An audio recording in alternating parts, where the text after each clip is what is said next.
नमस्कार साथियों, आप सभी का आपके अपने चैनल लर्न एंड शेयर में मैं मनीष पाल तहे दिल से स्वागत और अभिनंदन करता हूं। मेरे प्यारे साथियों, मेरे शेर और शेरनी और मेरे काजू कतलियों, हो जाओ तैयार। और अब आपको होने वाला है सामाजिक विज्ञान से प्यार। तो हम लोग पढ़ रहे थे कक्षा 9 की राजनीति विज्ञान का अध्याय 4, जिसका नाम था संस्थाओं का कामकाज। हमने उसका लेक्चर 1 देख लिया। हमने देखा किस प्रकार से कानून संसद बना रही है, राष्ट्रपति का क्या रोल है, प्रधानमंत्री का जो उसमें रोल है वो हम लोग जान चुके थे। हमने ये भी जाना था कि राष्ट्रपति भारत में एक नाम मात्र के लिए संस्था बनाई गई है, बाकी उसका इतना महत्व नहीं है, पर उनका साइन बहुत इंपॉर्टेंट है, ये बात हम लोग जान चुके थे। तो आज हम लोग आगे बढ़ते हैं और आज हम लोग शुरू करते हैं अध्याय 4 संस्थाओं का कामकाज का लेक्चर नंबर 2, वीडियो नंबर 2। अब सवाल उठता है, राजनीतिक संस्थाओं की आवश्यकता क्यों है? ये जो संस्थाएं हैं, संसद हो गई है, राजनेता है, राष्ट्रपति, प्रधानमंत्री, ये संस्थाएं हैं, ये ऑर्गेनाइजेशंस है। इन संस्थाओं की हमें जरूरत है तो है, क्यों जरूरत हमें पड़ रही है वो हमें देखना है। सरकार पर नागरिकों की सुरक्षा सुनिश्चित करने और सबको शिक्षा एवं स्वास्थ्य सुविधाएं मुहैया कराने की जिम्मेदारी होती है। अब देखिए, सरकार पे क्या होती है, पूरी जिम्मेदारी होती है कि वो क्या करे, लोगों को शिक्षा प्रोवाइड कराए, अच्छा स्वास्थ्य प्रोवाइड कराए। मतलब हमारे भारत का जो संविधान है उसमें अनुच्छेद 21 जो आर्टिकल 21 है, उसमें कहा गया है कि भाई आपको साफ पानी पाने का भी अधिकार आपको है, तो वो भी सरकार की जिम्मेदारी है। अच्छी हेल्थ फैसिलिटी सरकार दे, वो भी सरकार की जिम्मेदारी है। हमारे देश में 6 साल से लेकर के 14 साल के बच्चों के लिए एजुकेशन मुफ्त है, ये भी सरकार की जिम्मेदारी है। तो सरकार जो है उसका क्या काम है, शिक्षा लोगों को मुहैया कराया है, स्वास्थ्य जो सुविधा है वो लोगों को मुहैया कराया। ये क्या है, इसलिए हम क्या है, राजनीतिक संस्थाएं बना रहे हैं। वह कर इकट्ठा करती है और इसे सेना, पुलिस तथा विकास कार्यक्रमों पर खर्च करती है। सरकार क्या इकट्ठा कर रही है? कर, टैक्स इकट्ठा करती है सरकार। भाई जैसे जो भी मैं कमाऊंगा उसका कुछ पोर्शन सरकार क्या लेगी, एज अ टैक्स लेगी, कर लेगी। वो कर क्या होगा, फिर वो हमारे विकास के कार्यों में लगेगा। ठीक है, जो गरीब है उनमें लगाया जाएगा, सेना पे खर्चा करा जाएगा, पुलिस पे खर्चा करा जाएगा। विकास के जो अन्य कार्यक्रम है उन विकास के अन्य कार्यक्रमों पर भाई अच्छी सड़कें बनाना है, ज्यादा से ज्यादा स्कूल खोलना, हॉस्पिटल खोलना, इन पे भी सरकार खर्चा करती है। कहां से? जो कर, जो टैक्स लेती है वो। जैसे कि ये पुलिस की गाड़ी आपको दिख रही है और पुलिस वाला खड़ा है, वह विभिन्न कल्याणकारी योजनाएं बनाकर उन्हें लागू करती है। कल्याणकारी, वेलफेयर, कल्याणकारी योजनाएं सरकार बनाती है कि भाई इससे इस समुदाय के लोगों का क्या है, भला हो जाए। जैसे सरकार 2 रुपए में गेहूं देना है, हमने अर्थशास्त्र में पढ़ा है, खाद्य सुरक्षा वाले में सरकार 2-2 रुपए में गेहूं दे रही है। ये कल्याणकारी योजना है, वेलफेयर योजना है कि भाई क्या हो, कल्याण हो, किसका? उस समुदाय का, उस जो पिछड़े लोग हैं, जो गरीब लोग हैं, उनका कल्याण हो। महिलाओं के लिए सरकार व्यवस्था करती है, महिलाओं के लिए सरकार अपनी अपनी नीतियां बनाती है। काफी राज्यों में दवाइयां मुफ्त करी गई है। क्यों? क्योंकि जो गरीब है ना वो भी दवा खरीद सके और अपने स्वास्थ्य का ध्यान रख सके। स्कूलों में, सरकारी स्कूलों में मिड डे मील योजना चलाई जाती है, दोपहर में खाना दिया जाता है। ये क्या है? ये सरकार की कल्याणकारी योजनाएं तो हैं कि क्या हो, कल्याण हो, जो देश के लोग हैं उनका कल्याण हो, वो प्रगति की ओर अग्रसर हो। और जब देश के लोग प्रगति करेंगे तभी तो क्या होगा, हमारा राष्ट्र है वो प्रगति की ओर अग्रसर करेगा। सभी आधुनिक लोकतांत्रिक देशों में इन कामों को देखने के लिए विभिन्न व्यवस्थाएं की गई है। अब देखो, ये बहुत से काम है भाई, एजुकेशन का काम है, ठीक है, स्वास्थ्य का काम है, अलग अलग काम है। ये जो जितने भी काम हैं इनको देखने के लिए अलग अलग संस्थाएं बनाई गई है। जैसे कि मैंने आपको लास्ट की वीडियो में बताया था, पहले कानून बनाया संसद ने, उस पर फाइनल एक अधिकारी के साइन हुए, वो अधिकारी कौन था? उसके बाद जब वो मामला, आरक्षण वाला मामला अटका तो लोग कहाँ गए? न्यायालय में गए। तो ये अलग अलग संस्थाएं हैं, एक संसद कानून बनाने वाली, एक साइन करने वाली, और एक क्या है, जो न्यायपालिका है उस पर फैसला लेने वाली। तो अलग अलग संस्थाएं क्या है हम देखते हैं। और हर लोकतांत्रिक देश में, हमारा देश भी डेमोक्रेटिक है, लोकतांत्रिक देश है, तो हमारे यहाँ पे भी अलग अलग संस्थाएं बनाई गई है, अलग अलग व्यवस्था करी गई। इस तरह की व्यवस्थाओं को संस्थाएं कहते हैं। कोई भी लोकतंत्र तभी ठीक से काम करता है जब ये संस्थाएं अपने काम को अच्छी तरह से करती है। अब देखो, ये संस्थाएं कौन कौन सी है? विधायिका, कानून बनाने वाली संस्था है जिसमें संसद आता है। कार्यपालिका, उसे लागू करने वाले हैं, हम सब के बारे में पढ़ेंगे। फिर न्यायपालिका है, उसमें अगर कोई परेशानी होती है उसको देखने के लिए और संविधान की व्याख्या करने के लिए न्यायपालिका है। अगर ये तीनों संस्थाएं अच्छे से काम करती है, अगर संसद अपना काम अच्छे से करे, भाई सही कानून बनाए, कार्यपालिका उसे सही से लागू कराए और न्यायपालिका उस पर अपने सही से फैसले दे, अगर ये तीनों संस्थाएं अच्छे से काम करती है तभी क्या होगा, देश में अच्छे से लोकतंत्र सफल होगा, अच्छे से काम चलेगा। किसी भी देश के संविधान में प्रत्येक संस्था के अधिकारों और कार्यों के बारे में बुनियादी नियमों का वर्णन होता है। तो जैसे हर देश के संविधान में होता है, हमारे देश के संविधान में भी है कि भाई जो संसद है वो क्या काम करेगी, कार्यपालिका है उसके क्या काम है, न्यायपालिका के क्या काम है। तो सबके काम, उनके अधिकार सब बताए गए। और ये बात हमेशा ध्यान रखना कि काम के साथ अधिकार देना बहुत जरूरी है। ठीक है, आप अगर किसी को ड्यूटी बता रहे हो कि भाई ये आपकी ड्यूटी है, तो उसके साथ उसके राइट्स भी होने चाहिए, अधिकार भी होने चाहिए। अधिकार और कर्तव्य दोनों साथ होते हैं। अगर आप किसी को कर्तव्य दे दोगे, अधिकार नहीं दोगे, तो भी वो अच्छे से काम नहीं करेगा। और अगर सिर्फ और सिर्फ अधिकार दे दोगे, उसे कोई कर्तव्य नहीं दोगे, तो भी वो काम नहीं करेगा। अधिकार का मतलब क्या है कि भाई मेरा तो ये है, मैं तो ये लेकर के रहूंगा ही, ये मेरा अधिकार है। पर मेरा कोई कर्तव्य क्या है कि मैं कुछ वापस लौटा करके दूं, ये मेरा कर्तव्य। जैसे आज आपको पढ़ाना मेरा कर्तव्य है, मेरी ड्यूटी है, पर अगर आज ऑफलाइन क्लास में आप बैठते हैं तो मेरे पास पावर भी है, मेरा राइट भी है कि मैं आपको डांट सकूं, आपको धमका सकूं कि नहीं बेटा आपने गलत करा। तो पावर और जो राइट्स और ड्यूटीज हैं वो आपको साथ साथ मिलनी चाहिए। तो हमारे देश के संविधान ने भी अधिकार भी दिए हैं तीनों संस्थाओं को, और क्या दिया है, उनके कर्तव्य भी बताएं कि आपके ये काम है। और जैसे कि आप देखते हैं ये न्याय की देवी है, और न्याय में क्या होते हैं, सब बराबर होते हैं, सब इक्वल होते हैं। इसी प्रकार से हमारे देश में भी सभी क्या है, बराबर है, इक्वल है। प्रधानमंत्री और कैबिनेट ऐसी संस्था है जो सभी महत्वपूर्ण नीतिगत फैसले करते हैं। अब बात को समझिएगा। तो हम लोग सरकार में पढ़ चुके हैं कि सरकार क्या है, सरकार का जो हेड है वो कौन है, प्रधानमंत्री। सरकार का मुखिया कौन है, प्रधानमंत्री। और सरकार में कौन आ रहा है, प्रधानमंत्री आ रहा है, और उसके साथ साथ जो उसका मंत्री परिषद है, जितने भी उसके मंत्री हैं वो सब आते हैं। हम आगे के लेक्चर्स में पढ़ेंगे कि मंत्री भी 3 प्रकार के बनाए जाते हैं। उनमें से एक जो सबसे बड़े मंत्री होते हैं, जो सबसे पावरफुल ज्यादा होते हैं, उन्हें हम कहते हैं कैबिनेट मिनिस्टर्स, कैबिनेट मंत्री। तो यहाँ पे क्या बोला, प्रधानमंत्री और कैबिनेट ऐसी संस्था है जो सभी महत्वपूर्ण नीतिगत फैसले करते हैं। जैसे कि हमने आरक्षण वाले मामले में देखा था कि सबसे पहले पीवी नरसिम्हा राव जी की सरकार ने यह फैसला करा कि हमें आरक्षण को लागू करवाना है। किसके लिए, ओबीसी के लिए, अदर बैकवर्ड कास्ट के लिए, अन्य पिछड़ा वर्ग के लिए लागू करवाना है। जो नीतिगत फैसला है, सबसे पहले जो फैसले लेती है वो कौन है, ये सरकार ही लेती है। ये फैसले लेकर के फिर ये लोग जाते हैं कहां पे, संसद में। हो सकता है संसद में जो इन्होंने फैसला लिया है वो कैंसिल हो जाए, उसे रद्द कर दिया जाए, पर यह फैसला लेने की जो जिम्मेदारी है वो किसकी, सरकार की है। यही शुरुआत करते हैं लोकसभा में या राज्यसभा में कि भाई देश में ऐसा कानून बनना चाहिए, देश में ऐसी पॉलिसी बननी चाहिए। तो जो सोचने का काम होता है वो सरकार का होता है। सरकार सोचती है और सरकार क्या है, लेकर के आती है।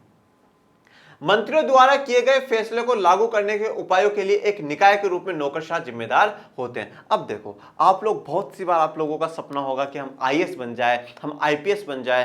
तो ये जो सपना है, जो यूपीएससी क्रैक करने का सपना, जो आप यूपीएससी का एग्जाम देकर के बनते हैं, ठीक है, आईएएस बन जाते हैं। आईएएस की फुल फॉर्म क्या है, इंडियन एडमिनिस्ट्रेटिव सर्विसेज, भारतीय प्रशासनिक सेवाएं। और जो आईएएस बनता है, जो आईपीएस बनता है, उसे हम लोग क्या कहते हैं, हम उन्हें कहते हैं civil servant. Civil servant, civil servant का मतलब क्या है, सिविल मतलब जो आम जनता है, जो आम लोग हैं, उनके हम क्या है, सर्वेंट है, हम नौकर हैं। नौकर है तो इसलिए कहा है नौकर शाह। पर ये जो नौकर है ना, बहुत शान शौकत वाले नौकर है, बहुत बड़ा एग्जाम देकर के आते हैं, बहुत, फिर सरकार उनको बहुत फैसिलिटीज भी देती है, अच्छा मकान देगी, अच्छी गाड़ी देगी, ठीक है, बहुत से नौकर चाकर भी मिल जाते हैं, बहुत अच्छा जीवन हो जाता है। पर जिम्मेदारी है ना, वो बहुत ज्यादा जिम्मेदारी होती है। फिर ये जो आईएएस जो बनते हैं, ये जो आईएएस है, जो आईपीएस है, यही क्या होते हैं, सरकार के नीचे काम करते हैं। जो आप सोचते हो भाई ये मंत्री ने बड़ा फैसला ले लिया, अरे मंत्री नहीं लेता है फैसले, देश को जो चला रहा है, पूरे सिस्टम को जो गवर्न कर रहा है ना, वो यही लोग करते हैं। आईएएस ही कर रहे हैं पूरे देश को गवर्न। मंत्री को तो यह भी नहीं पता कि हमारे देश के कौन से अनुच्छेद में क्या लिखा है, हमारे देश का कानून क्या बोलता है, मंत्री को तो वो भी नहीं पता। मंत्री को तो यह पता है कि लोगों के सामने जाकर के कैसा भाषण देना है। मंत्री को तो यह पता है कि इमोशनली अत्याचार लोगों पे कैसे करना है। पर देश में क्या पॉलिसी बननी चाहिए, क्या होना चाहिए, यह सब किसको पता है, इन आईएएस को पता है। आईएएस को पता है कि देश की क्या स्थिति है और किस प्रकार से हम इसे बाहर निकाल सकते हैं इस स्थिति से। ये जो काम है ये नौकरशाह बताते हैं। हर मंत्रियों को क्या होता है, कुछ आईएएस ऑफिसर्स अलॉट करे जाते हैं और वो मंत्री को क्या है, सजेशंस देते हैं कि सर मैम आपको ऐसा करना चाहिए, ये फैसला है, ऐसा फैसला लेना चाहिए। पर फाइनल डिसीजन जो लेने की जो ताकत है वो सिर्फ और सिर्फ मंत्री के हाथ में ही होती है। सर्वोच्च न्यायालय वह संस्था है जहां नागरिक वक्त और सरकार के बीच अंतर सुलझाए जाते हैं। तो सरकार के साथ या आपके कोई भी है जो भी विवाद है, उस विवाद को सुलझाने के लिए क्या है, सर्वोच्च न्यायालय। तो जैसे सरकार ने जो कानून लेकर के आई, संसद जो कानून लेकर के आई थी, उसके खिलाफ जब लोग गए, इंदिरा साहनी जैसे वकील गए, तो सर्वोच्च न्यायालय ने सुना और जो केस को नाम दिया गया, क्या दिया गया, इंदिरा साहनी बनाम भारत सरकार। ठीक है, तो भारत सरकार का नाम दिया गया था कि भाई भारत की सरकार ये कानून लेकर के आई है। तो सरकार और लोगों के बीच के जो मामले होंगे उससे सर्वोच्च न्यायालय देखता है, सुप्रीम कोर्ट देखता है। संस्थाओं के साथ काम करना आसान नहीं है, संस्थाओं के साथ कायदे कानून जुड़े होते हैं, इनसे नेताओं के हाथ बन सकते हैं। देखो अब क्या होता है संस्थाओं में, जैसे भाई आप आज संसद में जाकर के बैठ रहे हो, आप प्रधानमंत्री हो। अगर आप प्रधानमंत्री हो ना, तो ये इतना आसान काम नहीं है कि ठीक है आपने कुछ भी बोल दिया, कुछ भी नहीं है।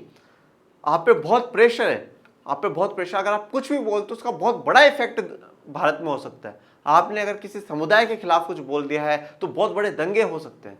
अगर आपने कोई ऐसी नीति लेकर के आगे जो एक विशेष समुदाय के खिलाफ है, तो भी आपको बहुत, हर चीज बहुत सोच समझ करके करनी पड़ती है। बिल्कुल सरकार के हाथ बंधे हुए होते हैं, सरकार को हर काम एक एक पॉइंट स्टेप बाय स्टेप सरकार को समझना पड़ता है और उन्हें आगे बढ़ाना पड़ता है। तो ये जितनी भी संस्था है उनके साथ कायदे कानून के साथ काम करना पड़ता है। कानून होता है, पूरी एक व्यवस्था है, उस व्यवस्था के तहत ही काम करना पड़ता है। जैसे कि हमारे संविधान ने बताया है कि ये जो संस्था है इसको ये काम करना है, इस संस्था को ये वाला काम करना है। संस्थाओं के कामकाज में कुछ बैठकें और कुछ समितियां रूटीन काम होता है, कुछ सामान्य रूटीन होता है। इनके कारण अक्सर काम में देरी और परेशानियां होती है। देखो अब हर चीज का सिस्टम होता है, उस सिस्टम के तहत जब आप काम करते जाते हो ना, तो क्या है, तो समय लगता है, तो देरी हो जाती है। वो देरी हो जाती है, वही लोगों को पसंद नहीं है कि डिले कर दिया सरकार ने। तो क्या है, जब ये संस्थाएं कामकाज करती है तो उसमें कुछ बैठकें, कुछ मीटिंग्स होती हैं, कुछ समितियां होती हैं जो सरकार को एडवाइस करती है कि आपको ऐसा काम करना चाहिए। ये एक डेली रूटीन है कि इनसे मिलना, इनसे बात करना, ऐसा करना। इस पूरे प्रोसीजर में क्या होता है, काफी समय लग जाता है और हम ये देखते हैं कि क्या है, सरकार ने डिले कर दिया, तो काफी लंबा प्रोसीजर होता है। इसलिए संस्थाओं के साथ कामकाज में परेशानी महसूस की जा सकती है। ऐसे में कोई सोच सकता है कि एक ही व्यक्ति सारे फैसले ले तो ज्यादा बेहतर होगा। अब देखो जो आरक्षण वाला मुद्दा है, पहले सरकार ने सोचा, फिर संसद में लाई, लोकसभा, राज्यसभा, फिर राष्ट्रपति के साइन, फिर एक उस फाइनल अधिकारी ने साइन। फाइनल अधिकारी की तो एक नॉर्मल है, उसको करने ही है, उसका कोई इतना बड़ा रोल नहीं, पर उसके साइन। उसके बाद जब विवाद खड़ा हुआ तो सर्वोच्च न्यायालय में गए। इतना बड़ा जो प्रोसीजर है, इतनी बड़ी जो प्रक्रिया है, मतलब ये 1979 में क्या है, दूसरा जो बैकवर्ड कमीशन बना दिया गया था, पिछड़ा आयोग बना दिया गया था सरकार ने। उसके बाद कब जाकर के आरक्षण की व्यवस्था लागू हुई, 1993 में। मतलब 14 साल बाद, 14 साल बाद उस आयोग के 14 साल बाद क्या है, वो व्यवस्था लागू करेगी। ये बहुत ज्यादा देरी है, देरी नहीं, बहुत ही ज्यादा देरी है। पर क्यों? क्योंकि प्रोसीजर हमारा ऐसा है, हमारा प्रोसीजर ऐसा है। पर इस प्रोसीजर से जब हम लोग गुजर रहे तो सभी संतुष्ट है, सभी संतुष्ट हो गए। सर्वोच्च न्यायालय ने जो फैसला दिया उससे सभी संतुष्ट हो गए। तो हमें देरी हो सकती है पर निराशा किसी को भी नहीं होगी। कायदे कानून और बैठकों की क्या जरूरत है? तो हम लोग क्या है, कभी कभार ये सोचते हैं कि इतना बड़ा प्रोसीजर करने की जरूरत क्या है, एक आदमी फैसला ले ले, बेटर है ना। जैसे हिटलर भी लेता था, पर हिटलर के जो फैसले हैं वो आप देखोगे तो चौंक जाओगे। ठीक है, अभी हम लोग पढ़ेंगे इतिहास में हिटलर के बारे में, तो जब वो फैसले हैं तो वो हमारे लिए थोड़ा सा हानिकारक होते हैं। लोकतंत्र की व्यवस्था हम चर्चा कर चुके हैं, दुनिया की सभी व्यवस्थाओं से सबसे बेहतरीन व्यवस्था अगर कोई सी है तो वो लोकतंत्र की ही व्यवस्था है। देरी हो सकती है, लेट हो सकता है, डिले हो सकता है, थोड़ी परेशानियां महसूस करनी पड़ सकती है, बट हमें जो फाइनली जो रिजल्ट होगा वो क्या होगा, आशावादी ही रिजल्ट हमें मिलेगा, एक अच्छा रिजल्ट हमें मिलेगा, जिससे क्या हो, किसी को भी निराशा नहीं होगी। तो कायदे कानून बैठकों की क्या जरूरत है? जरूरत बहुत ज्यादा है। अगर ये नहीं हुई ना तो लोकतंत्र का कोई भी रूप नहीं बचेगा, लोकतंत्र में सब कुछ बर्बाद हो जाएगा। पर यह सोच लोकतंत्र की बुनियादी भावना के अनुकूल नहीं है। तो ये क्या सोच के एक आदमी चला ले, बैठकों की क्या जरूरत है, समितियों की क्या जरूरत है, इतने लोगों से पूछने की क्या जरूरत है, संसद, कार्यपालिका, न्यायपालिका, यहां से होकर के गुजरने की क्या जरूरत है, एक इंसान चला लेना। पर यह लोकतंत्र की बुनियादी भावना, लोकतंत्र की जो बुनियादी भावना है वो है ही क्या, कि लोगों के हाथ में पावर हो। जो पावर हो वो क्या हो, लोगों के हाथ में पावर होनी चाहिए। अब जो लोगों को हम चुनकर के भेज रहे हैं उनके द्वारा ही तो हम राज कर रहे हैं। अब संसद में अगर कोई बिल आएगा ही नहीं, संसद से अगर कोई कानून बनेगा ही नहीं, तो फिर हमारी किसने सुनी? तो संसद हमारा क्या है, एक भाग है। तो संसद लोकतंत्र की बुनियाद है और संसद को तो लोकतंत्र का मंदिर भी कहा जाता है। तो इसलिए लोकतंत्र की बुनियाद के भावना के अनुकूल बिल्कुल भी नहीं। संस्थाओं के कामकाज के तरीकों से जो कुछ परेशानियां होती है या थोड़ा वक्त लगता है, वह भी कई मायने में उपयोगी होता है। तो देखो, जो भी चीज कहते हैं ना, सब्र का फल मीठा होता है। अगर कोई चीज समय ले रही है, कोई थोड़ा लेट हो रहा है काम, तो वो भी कभी कभार अच्छी बात है। ठीक है, तो कभी कभार क्या होता है कि भाई परेशानियां होती है, थोड़ा वक्त लगता है, ये कभी कभार कई मायनों में उपयोगी होता है, अच्छा होता है। किसी भी फैसले के पहले अनेक लोगों से राय विचार करने का अवसर मिल जाता है। तो बहुत से लोगों से सरकार भी क्या है, अलग अलग संगठनों से बात कर लेती है, जो बड़े बड़े आईएएस अधिकारी हैं, इंटेलिजेंट ग्रुप्स हैं, उनसे बात करती है। पूरा सरकार राय विचार मशवरा कर करके ही क्या एक फाइनल डिसीजन लेती है और उस डिसीजन को ही क्या संसद में लेकर के आती है और फिर कारण बताती है कि हम ये इसलिए कर रहे हैं, ये अगर ये कानून हम लेकर के आ रहे हैं तो उसके ये बेनिफिट्स हैं। फिर विपक्ष बताता है ये नेगेटिव बात भी है, फिर बोला जाता है कि ठीक है हम इनमें सुधार करेंगे। तो प्रोसीजर ये लंबा है, पर इस लंबे प्रोसीजर में क्या होता है, लोगों की आवाज नहीं दबने दी जाती। संस्थाओं के कारण एक अच्छा फैसला झटपट करना आसान नहीं होता, लेकिन संस्थाएं बुरा फैसला भी जल्दी ले पाना मुश्किल बना देती है। तो देखो, इन संस्थाओं के कारण जो अच्छा फैसला होता है वो सब झटपट नहीं ले सकते, जल्दी से नहीं ले सकते, पर ये संस्थाएं ही हैं जो बुरे फैसले को लेट करवा देती है, जो बुरे फैसलों को रोक देती है कि भाई ये नहीं होना चाहिए। तो संस्थाओं का रोल है, जो संस्थाओं का कर्तव्य है, किरदार है हमारे लोकतंत्र में, वो बहुत इंपॉर्टेंट है, बहुत महत्वपूर्ण है। इसी कारण लोकतांत्रिक सरकारें संस्थाओं पर जोर देती है। तो इसीलिए क्या होता है, लोकतांत्रिक सरकारों में क्या होती है, संस्थाएं होती है, ये इंस्टीट्यूशंस होते हैं, विधायिका वाले, कार्यपालिका और न्यायपालिका के। अब जानते हैं संसद के बारे में। इस संसद के बारे में हम लोग पहले भी बहुत कुछ जान चुके हैं, पर आज और थोड़ा सा संसद के बारे में हमें जान लेना चाहिए। तो देखिए, संसद जो है, पहले तो जो हमारे तीन जो संस्था है, वो तीन संस्थाएं कौन सी है, तीन संस्थाओं में से हमारे एक है विधायिका, दूसरी है कार्यपालिका,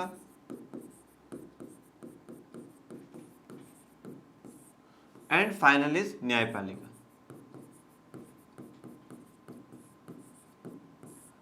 विधायिका का जो काम है, विधायिका का काम है विधेयक बनाना।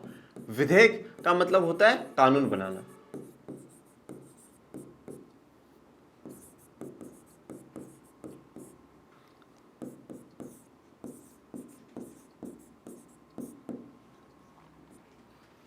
ठीक है, तो हम लोगों के क्या है, जो तीन संस्था है वो कौन सी, विधायिका, कार्यपालिका और न्यायपालिका। विधायिका क्या है, इंग्लिश में बोलते हैं लेजिस्लेचर। तो ये जो लेजिस्लेचर, इसका काम क्या है, विधेयक बनाना, कानून बनाना हमारे देश के लिए। और जो विधेयक बनाने का काम हमारे देश में किसके पास है, संसद के पास है। अब संसद में क्या है, तीन भाग है। पहला जो भाग है वो है लोकसभा, दूसरा जो भाग है वो है राज्यसभा, और तीसरा जो भाग है वो है राष्ट्रपति। इन तीनों से होकर के ही क्या है, हमारे कानून बनते हैं, लोकसभा, राज्यसभा और राष्ट्रपति। ठीक है, तो जब लोकसभा में कोई बिल जाएगा, फिर वो राज्यसभा में आएगा, फिर राष्ट्रपति में। हम पहले भी चर्चा कर चुके हैं कि राष्ट्रपति क्या है, भाग है संसद का, पर संसद का सदस्य नहीं होगा। तो president is a part of the parliament but not a member of parliament. तो राष्ट्रपति क्या है, भाग तो होता है पर सदस्य नहीं होता। सदस्य कौन है, जो लोकसभा और राज्यसभा में जो मेंबर्स बैठे हैं वही सदस्य हैं, और उनको क्या कहा जाता है, उनको कहा जाता है सांसद। उनको कहा जाता है सांसद, और इंग्लिश में कहा जाता है member of parliament. Member of parliament. अब लोकसभा में जो मेंबर चुन करके आते हैं वो आपको बहुत बेहतरीन तरीके से पता है, चुनावी राजनीति में हम लोग पढ़ चुके हैं कि वो किस प्रकार से चुन करके आते हैं। अब इन दोनों से जुड़ी हुई हम लोग कुछ बातें, महत्वपूर्ण बातें हैं, वो कर लेते हैं। लोकसभा के लिए क्या जो कहा जाता है, लोकसभा का जो संविधान में नाम लिखा हुआ है वो लिखा हुआ है house of people. Okay, Lok Sabha का जो संविधान में नाम लिखा हुआ है वो लिखा हुआ है हाउस ऑफ पीपल, और राज्यसभा का जो लिखा हुआ है वो है council of states.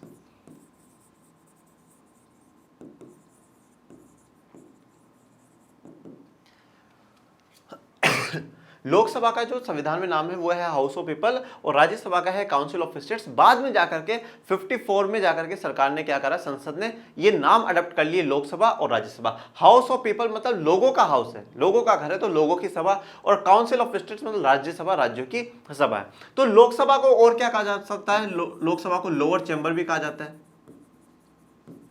Lower chamber या लोअर हाउस कहते हैं। राज्यसभा को हम अपर चैम्बर कहते हैं, अपर चैम्बर कहते हैं। यहां पे अब क्या होता है, जो टोटल मेंबर्स हैं वो है 545।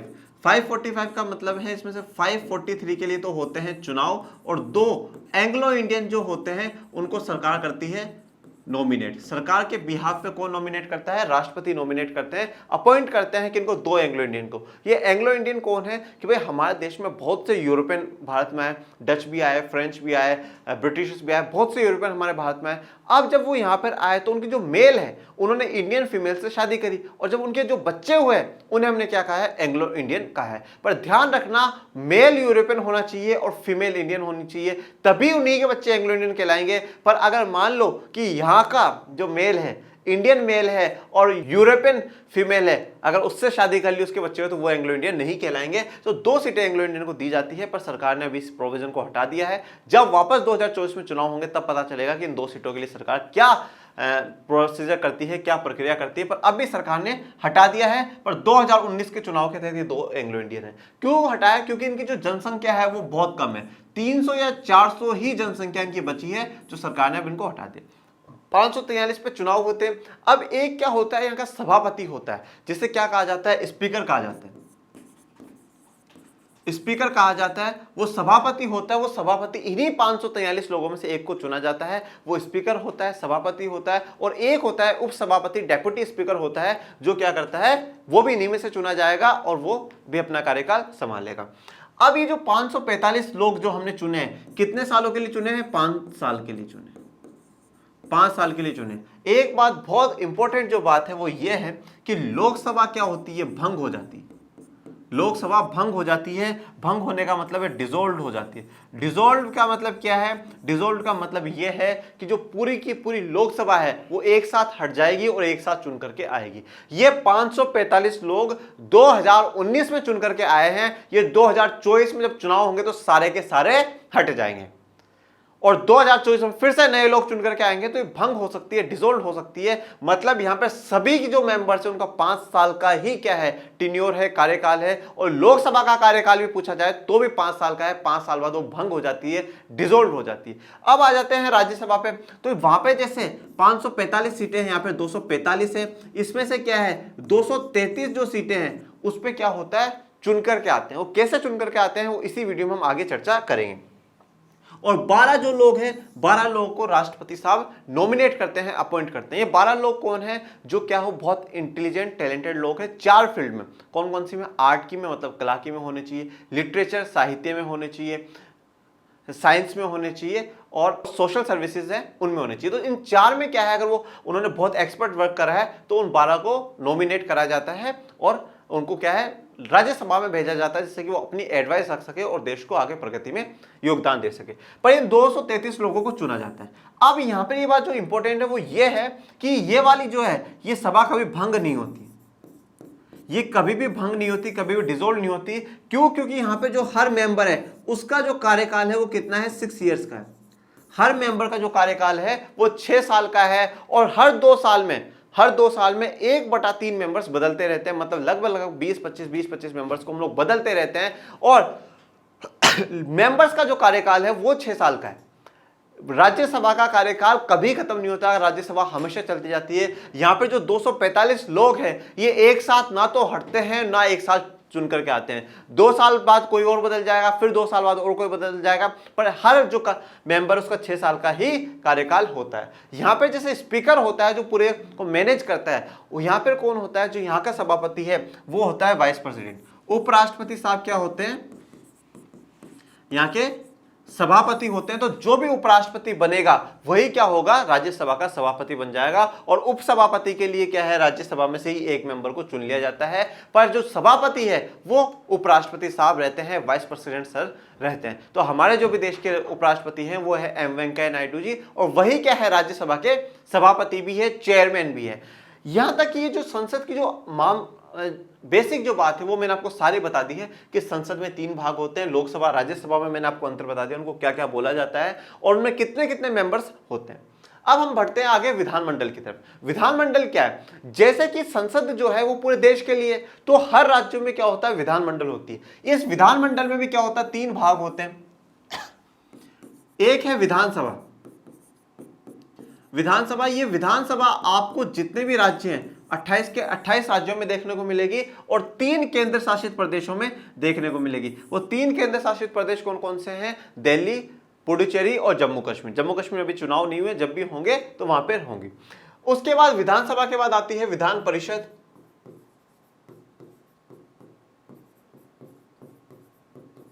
तो विधान परिषद जो है वो सिर्फ और सिर्फ 6 राज्यों में पाई जाती है, ये सिर्फ 6 राज्यों में। और उसके बाद जो तीसरा स्थान है वो है राज्यपाल साहब का। तीसरा जो स्थान है वो है राज्यपाल का, इंग्लिश में कहा जाता है गवर्नर, इंग्लिश में कहा जाता है गवर्नर। तो जो तीसरा स्थान है वो राज्यपाल का। जो काम पूरे देश के लिए राष्ट्रपति कर रहे हैं वो हर राज्य के लिए राज्यपाल करते हैं। जैसे कि क्या होगा, मान लो कोई कानून है, यहाँ पे किसी की सरकार बनी, जिसकी भी सरकार बनेगी वो सबसे पहले फैसले लेगा कि क्या कानून बनना चाहिए, फिर विधानसभा में आएगा, अगर विधानसभा से पास हो गया और अगर विधान परिषद है तो विधान परिषद में जाएगा, नहीं है तो डायरेक्ट राज्यपाल साहब के पास चला जाएगा। अगर है तो पहले यहां से पास कराओ, फिर राज्यपाल साहब से साइन कराओ, पर यहां पे सिर्फ ये है तो डायरेक्ट ये यहां से यहां पहुंच जाएगा और राज्यपाल साइन कर देते हैं तो वो कानून बन जाता है। तो जो विधानमंडल है, तो विधानसभा आपको सभी राज्यों में देखने को मिल रही है, पर विधान परिषद नहीं है। तो विधान परिषद सभी में नहीं है, इसलिए इसका थोड़ा सा रोल भी क्या हो जाएगा, कम हो जाएगा। और जैसे अभी हम लोग पढ़ेंगे कि राज्यसभा में जो मेंबर्स चुन करके जा रहे हैं उसमें अपना पूरा पूरा रोल जो निभा रही है वो विधानसभा ही निभा रही है। और विधानसभा के चुनाव भी हर 5 साल में होते हैं। और जो विधानसभा और विधान परिषद में जो चुन करके जाते हैं उनको हम लोग कहते हैं विधायक, उनको कहते हैं विधायक, member of legislative assembly, MLA. और जो इसमें होता है विधान परिषद में होता है उसे कहा जाता है MLC, member of legislative council. एक बात ध्यान रखना कि जो राज्यपाल है, जो गवर्नर है, उसको जो अपॉइंट करता है वो राष्ट्रपति करता है। राष्ट्रपति ही अपॉइंट करता है गवर्नर को। और किसके बिहाफ पे करता है, कौन कहता है उनको, सरकार बताती है। जो केंद्र सरकार है, प्रधानमंत्री, उनका मंत्रिपरिषद है, वो बताता है कि इस पर्सन को राजस्थान का क्या कर दो, राज्यपाल बना दो, इसको बिहार का बना दो, इसको केरल का बना दो। तो राज्यपाल में भी क्या होता है, जो केंद्र के पास शक्तियां हैं वो थोड़ी सी ज्यादा है। हमें संसद की आवश्यकता क्यों है? हर लोकतंत्र में निर्वाचित जनप्रतिनिधियों की सभा जनता की ओर से सर्वोच्च राजनीतिक अधिकार का प्रयोग करती है। तो क्या है निर्वाचित, लोकतंत्र में जो निर्वाचित है कौन, जनप्रतिनिधि। भाई हमारे जनप्रतिनिधि किसने चुना है, जनता के प्रतिनिधि है, जनता को प्रतिनिधित्व करेंगे, रिप्रेजेंटेशन करेंगे। तो जो प्रेजेंट कर रहे हैं जनता को, उन जनप्रतिनिधियों की बात करें तो उनकी सभा, इसी तो लोकसभा, राज्यसभा, तो उनकी सभा है जनता की ओर से सर्वोच्च। जो राजनीतिक फैसले होंगे वो कौन लेगी, ये जनप्रतिनिधियों की सभा ही लेगी। भारत में निर्वाचित प्रतिनिधियों की राष्ट्रीय सभा को संसद कहा जाता है। तो भारत में निर्वाचित प्रतिनिधियों की राष्ट्रीय सभा, जो नेशनल लेवल की हाउस है, जो नेशनल लेवल का लोग है, उनको क्या कहा जाता है, संसद कहा जाता है। संसद में हमने पढ़ लिया लोकसभा, राज्यसभा और राष्ट्रपति।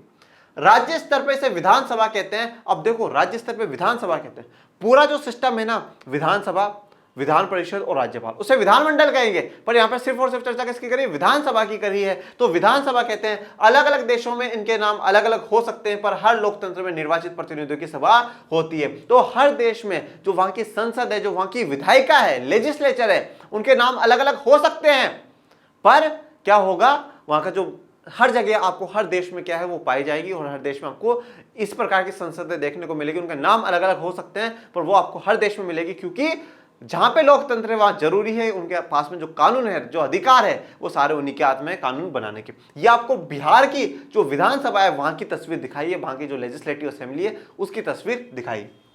ये जनता की ओर से कई तरह से राजनीतिक अधिकार का प्रयोग करती है। तो अब जो संसद है वो काफी अधिकारों का प्रयोग करती है, किसके बिहाफ पे, जनता के बिहाफ पे। किसी भी देश में कानून बनाने का सबसे बड़ा अधिकार संसद को होता है। कानून बनाने का अधिकार ही संसद को है। भाई विधेयक, विधायिका का काम ही है कि वो विधेयक बनाए, कानून बनाए। तो कानून विधेयक में कौन आ रहा है, विधायिका में संसद आ रही है। और हमारी संसद में लोकसभा, राज्यसभा और राष्ट्रपति आते हैं।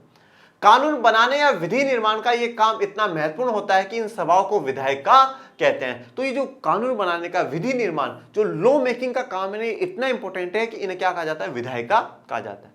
दुनिया भर की संसदें नए कानून बना सकती है। अब देखो संसद क्या क्या कर सकती है। एक तो नया कानून बना सकती है, मौजूदा कानूनों राष्ट्र में संशोधन कर सकती है। मतलब मान लो कि भाई कोई कानून बना हुआ, जैसे कि कहते हैं कि भाई पहले हेलमेट पे अगर आप हेलमेट नहीं लगाओगे तो 500 रुपये लगेगा, ये कानून बना हुआ है।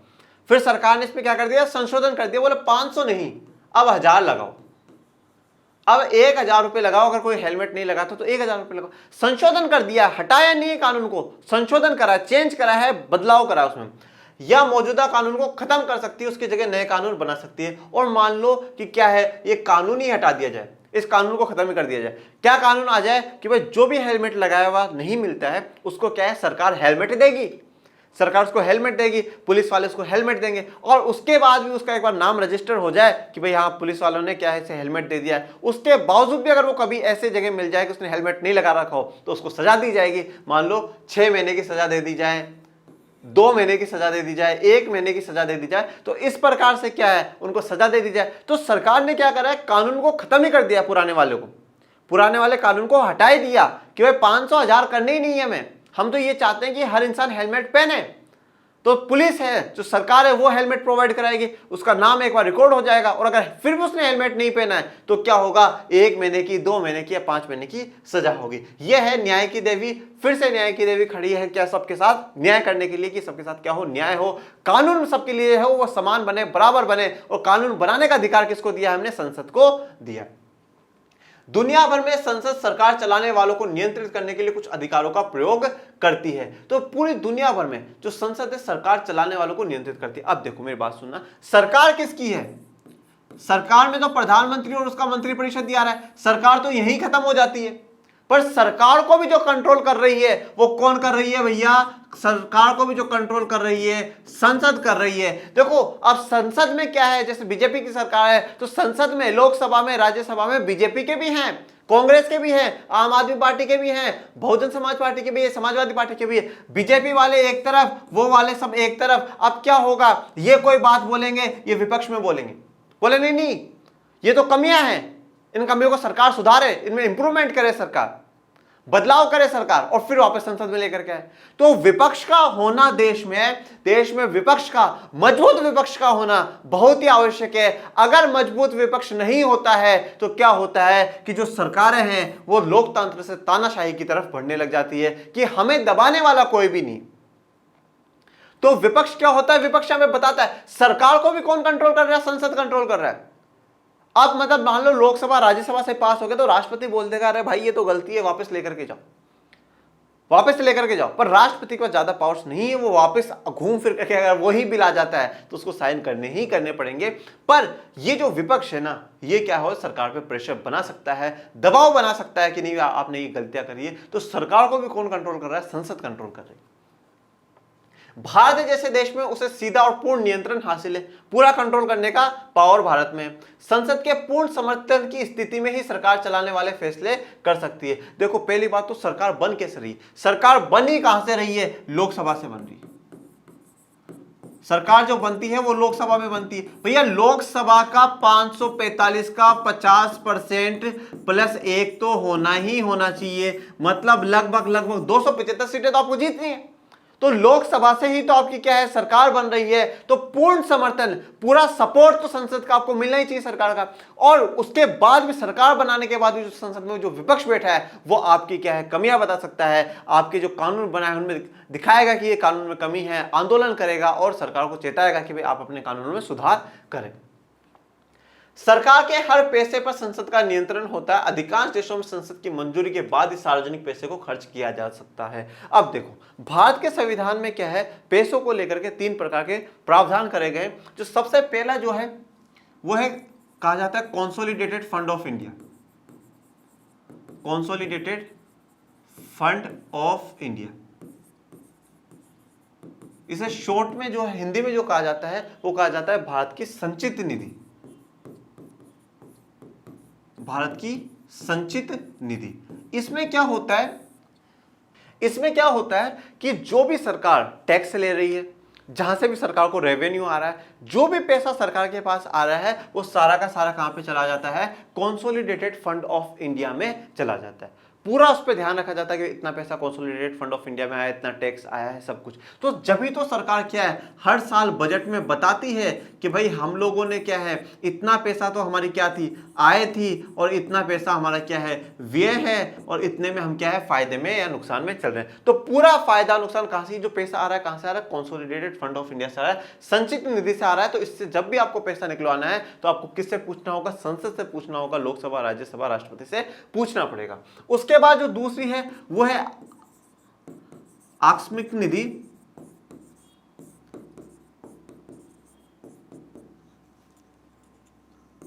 कॉन्टिंजेंस फंड। आकस्मिक निधि या कंटीजेंसी फंड क्या होता है, ये रखा गया है इमरजेंसी के लिए। भाई कभी भी मान लो इमरजेंसी हो गई, अब इमरजेंसी में इसमें जितना फंड कितना रखा गया, 500 करोड़। 500 करोड़ रुपए कम से कम इसमें आपको रखने हैं, 500 करोड़ रुपए रखने हैं किसमें, कंटीजेंसी फंड में, आकस्मिक निधि में 500 करोड़ रुपए रखने हैं। कभी भी अगर भारत पे कोई ऐसी इमरजेंसी आ जाती है, मान लो कहीं बाढ़ आ गई, कहीं भूकंप आ गया और कोई पैसे की जरूरत है, तो वो 500 करोड़ निकाल सकते हैं। इसके लिए क्या होता है, आपको संसद की नहीं, इसको आपको राष्ट्रपति क्या है परमिशन दे देता है। राष्ट्रपति के बिहाफ पे जो कौन है, जो वित्त सचिव है, जो फाइनेंस सेक्रेटरी है देश का, वो साइन कर देता है और उससे जितने पैसों की जरूरत होती है वो निकाल लिया जाता है। और फिर जब भी संसद वापस बैठती है, तो जैसे मान लो कि इसमें से 100 करोड़ रुपए की हमें जरूरत पड़ी थी, सरकार ने 100 करोड़ रुपए निकलवा लिए, फिर वापस क्या होगा कि कॉन्सोलिडेटेड फंड ऑफ इंडिया से 100 करोड़ लेकर के वापस इसमें डाल दिया जाएगा। और जब कॉन्सोलिडेटेड से आप निकालोगे तो आपको संसद से पूछना पड़ेगा, और जब पूछोगे तो बता देंगे भाई क्यों, क्योंकि हमने आकस्मिक निधि से 100 करोड़ लिए थे, वहां में डालने। तीसरी है लोक निधि। लोक निधि इसे इंग्लिश में कहा जाता है public accounts of India, public accounts. तो इसमें जो भी जनता का पैसा, जैसे बैंकों में है, पोस्ट ऑफिस में, जहां पे भी जनता का पैसा है वो सारा इसी में आ जाता है। तो इस प्रकार के जो तीनों हैं, ये क्या है, संसद के द्वारा ही चलते हैं। जो भी पैसा, जो भी सार्वजनिक पैसा जो भी खर्चा करेगी सरकार, वो संसद ही उसे कंट्रोल करती है। सार्वजनिक मसलों और किसी देश की राष्ट्रीय नीति पर चर्चा और बहस के लिए संसद एक सर्वोच्च संघ है। संसद किसी भी मामले में सूचना मांग सकती है। तो देखो, कोई भी सार्वजनिक मसला हो, कोई भी मुद्दा हो, तो उस पर जो फैसला लेने की सबसे ज्यादा ताकत है वो किसको है, संसद को ही होती है। सर्वोच्च जो पावर है, जो सबसे सुप्रीम जो पावर है, वो किस तरह से संसद के पास है। संसद कुछ भी पूछ सकती है, संसद कुछ भी पूछ सकती है। जैसे आपने बहुत सी बार देखा होगा, अगर लोकसभा राज्यसभा में डिबेट्स होती है, आपने नहीं देखा हो तो देखिएगा, उसमें पूछा जाता है कि प्रधानमंत्री जवाब दे, प्रधानमंत्री लोकसभा में क्यों नहीं आते हैं, सरकार ने ये काम करा है तो सरकार ये काम क्यों कर रही है, सरकार ने अगर किसानों के लोन माफ करें तो क्यों कर रही है, क्यों नहीं कर रही है, करने चाहिए। तो संसद किसी भी चीज का जवाब मांग सकता है। अब हम आ जाते हैं राज्यसभा पे।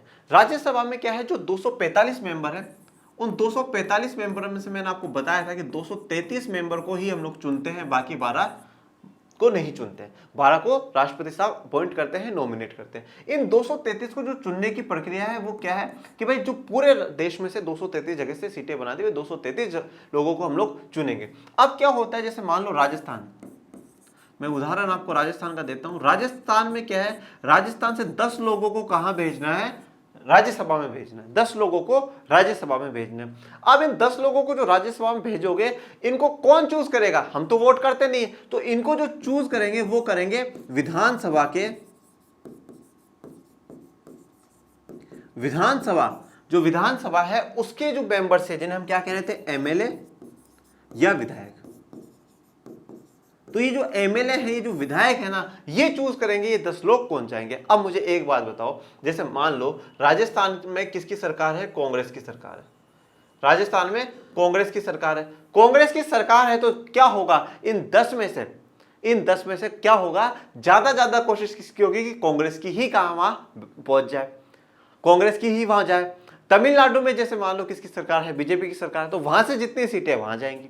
गुजरात में बीजेपी की सरकार है, तो जिसको भी चाहेगी बीजेपी वहां भेज सकती है। तो क्या होता है राज्यसभा में, इसीलिए आपने बहुत सी बार देखा होगा कि प्रधानमंत्री मोदी क्या हो रहे हैं, विधानसभा के चुनाव में भी प्रमोशन करने आ रहे हैं। अब भाई विधानसभा में तो आप मुख्यमंत्री चुनेंगे, आप कहां से बीच में आ रहे हो, प्रधानमंत्री का तो चुनाव ही नहीं, पर वो आते हैं क्यों, क्योंकि जब यहां पर अगर बीजेपी की सरकार बन गई, यहां पर अगर एक पार्टी की सरकार बन गई, तो वो क्या होगा, राज्यसभा में यहां से मेंबर भेजने में हमें आसानी हो जाएगी। और राज्यसभा में देखो, लोकसभा में तो हमें बहुमत मिल ही रहा है, लोकसभा में तो बहुमत मिलेगा तभी तो हम सरकार बनाएंगे, तो लोकसभा में तो हमारे पास बहुमत है।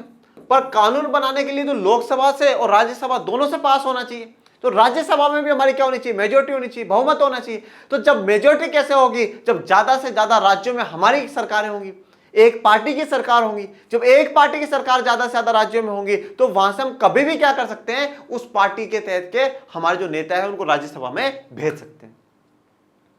इसलिए क्या होता है, जो बड़े बड़े नेता है वो विधानसभा चुनाव में भी क्या है, प्रमोशन करने जाते हैं, जिससे कि क्या है, वहां की जो विधानसभा है वो जीत जाए, वहां की जो पार्टी है वो जीत जाए, उनकी सरकार बने, और फिर कल को हम राज्यसभा में बैठ करके क्या है, उनकी मदद ले सके, कानून बना सके। संसद के 2 सदन, इन्हें चैम्बर या सदन कहते हैं। पहले सदन के सदस्य आमतौर से सीधे जनता द्वारा चुने जाते हैं और जनता की ओर से असली अधिकारों का प्रयोग करते हैं। देखो अब क्या है, मैं जो आपको पहले ही बता देता हूं, जो प्रैक्टिकल चीज बता देता हूं, वो क्यों थोड़े पे ही बेस होती है, तो इसलिए वापस इनको समझने की जरूरत नहीं है। अब पहला जो सदन है लोकसभा, तो उसमें जनता के द्वारा ही चुने जा रहे हैं। ये बात हम चुनावी राजनीति से पढ़ते आ रहे हैं, और असली अधिकारों का सच में प्रयोग कर रहे हैं तो वो यही लोग करते हैं। दूसरे सदन के सदस्य अमूमन परोक्ष रूप से चुने जाते हैं और कुछ विशेष काम करते हैं। दूसरे सदन का सामान्य काम विभिन्न राज्य, क्षेत्र और संघीय इकाइयों के हितों की निगरानी करना होता है। तो ये क्या है, जो दूसरा सदन है, इनको हम क्या है, इनडायरेक्ट तरीके से, अप्रत्यक्ष रूप से चुन रहे हैं। भाई जनता ने तो चुना नहीं, पर जो विधायक है उसको जनता ने चुना है, और वही क्या कर रहा है, राज्यसभा के लिए चुन रहा है। तो अप्रत्यक्ष रूप से क्या है, पब्लिक चुन रही है। और जो राज्यसभा है उसका जो ज्यादा काम होता है वो ये होता है कि भाई जिस राज्य से हम चुन करके आए, जिस इकाई से हम चुन करके आए, उसमें सही से उसके डेवलपमेंट के लिए सरकार काम कर रही है या नहीं कर रही, केंद्र सरकार उन पे कितना पैसा खर्च कर रही है, तो वो इनका मुख्य काम होता है। ये जो इमेज है, ये इमेज हमारे लोकसभा की है। जब क्या था, बराक ओबामा जो राष्ट्रपति थे अमेरिका के, वो भारत में आए थे, और ये जो आपको इमेज में दिख रही है, ये मीरा कुमार हैं, जो कि क्या थी, पहली भारत की महिला लोकसभा स्पीकर बनी थी। और ये इधर हमारे मनमोहन सिंह जी जो पूर्व प्रधानमंत्री थे वो खड़े थे, और बाकी सब लोकसभा में जितने मेंबर थे वो सभी खड़े। हमारे देश में संसद के 2 सदन होते हैं, 2 सदन है, लोकसभा और राज्यसभा। दोनों सदनों में एक को राज्यसभा काउंसिल ऑफ स्टेट्स और दूसरे को लोकसभा हाउस ऑफ पीपल के नाम से जाना जाता है। भारत का राष्ट्रपति संसद का हिस्सा होता है। बहुत ध्यान से सुनना, हिस्सा होता है मतलब क्या है, भाग है, पार्ट है। बहुत ध्यान से सुनना, हिस्सा होता है, हालांकि वह दोनों में से किसी भी सदन का सदस्य नहीं होता है। तो यही तो बात मैं कह रहा हूं, पार्ट हो भैया, रामनाथ कोविंद जी पार्ट है, पर मेंबर नहीं है। तो सदस्य नहीं है, पर भाग है, हिस्सा है। इसलिए संसद के फैसले राष्ट्रपति की मंजूरी के बाद ही लागू होते हैं। तो राष्ट्रपति रामनाथ कोविंद जी से अगर बिना साइन करवाए आप किसी फैसले पे ले लोगे ना, तो भारत नहीं मानेगी भैया, नाराज हो जाएंगे ये, ठीक है ना। तो साइन करवाना बहुत जरूरी है। इनके साइन के बिना कोई भी काम नहीं हो सकता। ना तो आप कोई इंटरनेशनल डील कर सकते हो, ना देश में कोई नीति लागू कर सकते हो, ना कोई पॉलिसी आप लागू कर सकते हो। मतलब राष्ट्रपति का एक ऐसी भी शक्ति है जिसे ना पॉकेट विटो कहा जाता है। और मतलब राष्ट्रपति ये कह सकता है कि जब भी उसके पास आया कानून के भाई सर आपको साइन करने, तो कह सकता है पढ़ा नहीं मैंने। पॉकेट विटो का मतलब क्या होता है, पॉकेट में रख करके हम भूल गए, मतलब राष्ट्रपति चाहता ही नहीं उस पर साइन करें, तो वो क्या है, रख देता है। फिर 6 महीने बीत गए, बोले सर साइन हुआ, बोले नहीं अभी मैंने पढ़ा नहीं है। तो वो इन द सेंस मतलब क्या है, ऐसे करते करते वो 5 साल भी उस कानून के लिए निकाल सकता है कि मैंने पढ़ा ही नहीं। ये सबसे जो बढ़िया पावर है ना वो राष्ट्रपति को, मतलब राष्ट्रपति कह सकता है यार पढ़ा ही नहीं, कर दूंगा ना, कहा इतनी जल्दी, अभी तो 5 साल हुए, पढ़ा ही नहीं। और उस पर उस समय सरकार दबाव नहीं बना सकती। अब देखो ये आपका पूरा रिवीजन हो जाएगा। कुल सदस्यों की संख्या कितनी होती है, तो भैया 545 तो किस में है, लोकसभा में है, 245 राज्यसभा में। तो टोटल ये संख्या हमारे पास है। सदस्यों को कौन चुनता है, तो लोकसभा में तो मैं बता देता हूं जनता चुनती है, और राज्यसभा में कौन चुनता है, जो विधायक होते हैं वो चुनते हैं। उनका कार्यकाल कितना होता है, तो जो लोकसभा के सदस्य हैं उनका कार्यकाल 5 साल का होता है, और राज्यसभा वालों का 6 साल का होता है। क्या सदन को हमेशा के लिए भंग किया जा सकता है या वह स्थायी है, तो भंग किसे किया जा सकता है, लोकसभा को किया जा सकता है। लोकसभा को भंग किया जा सकता है, बिल्कुल होती है, हर 5 साल में होती है। और स्थायी कौन सी है, राज्यसभा स्थायी है, आप उसे भंग नहीं कर सकते। उसके सारे मेंबर्स एक साथ नहीं हटते हैं, हर 2-2 साल में कुछ जो परसेंटेज है मेंबर्स का हटता जाता है, नए आते जाते हैं, फिर हटता जाता है, नए आते जाते हैं। इसी के साथ आज का जो हमारा वीडियो लेक्चर नंबर 2 है वो कंप्लीट होता है। आप घरों पे रहें, सुरक्षित रहें, बाहर जाए तो मास्क लगा कर जाएं। और इस वीडियो में आपको कोई भी प्रॉब्लम आई तो कमेंट बॉक्स में जरूर कमेंट लिखें, और ज़्यादा से ज़्यादा आग की तरह क्या है इस वीडियो को फैला दो। आपके अपने चैनल लर्न एंड शेयर को लाइक करें, शेयर करें, सब्सक्राइब करें। Thank you so much. जय हिंद, जय भारत।